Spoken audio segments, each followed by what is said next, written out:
में बागन में बगरो बसंत है। यह क्या है? यही तो अलंकार है। आइए जानते हैं विस्तार से अलंकार के बारे में। अलंकार दो शब्दों से मिलकर बना है, अलम धन कार। अलम का अर्थ है सौंदर्य शोभा और कार का अर्थ है वृद्धि करने वाला। अलंकरोति इति अलंकार अर्थात सौंदर्य की वृद्धि करने वाला।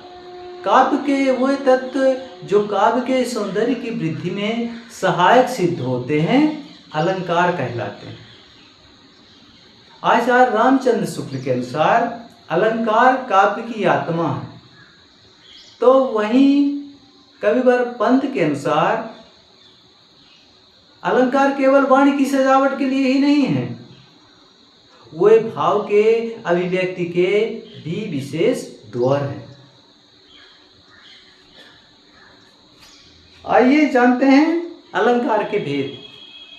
अलंकार के दो भेद होते हैं, शब्दालंकार और अर्थालंकार। शब्दालंकार की 3 शाखा और अर्थालंकार की भी 3 शाखा। शब्दालंकार की 3 शाखा कौन कौन से हैं? अनुप्रास, यमक और श्लेष। अर्थालंकार की 3 शाखा कौन कौन से हैं? 3 भेद कौन कौन से हैं? तो उपमा, रूपक और उत्प्रेक्षा।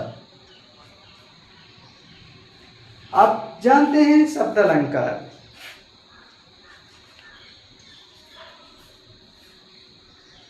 अलंकारों का संबंध शब्द और अर्थ दोनों से है।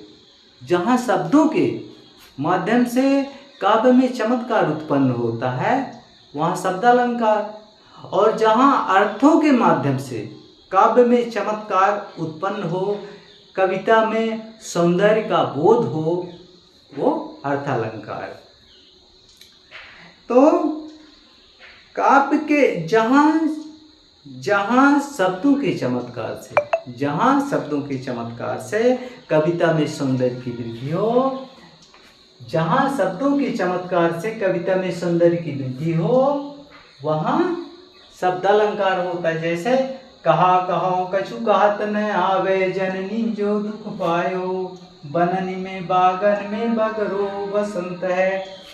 यहाँ पर इस पंक्ति में का वर्ण की अनेक बार आवृत्ति से और दूसरी पंक्ति में ब वर्ण की अनेक बार आवृत्ति से कविता में निखार आ गया है, और यह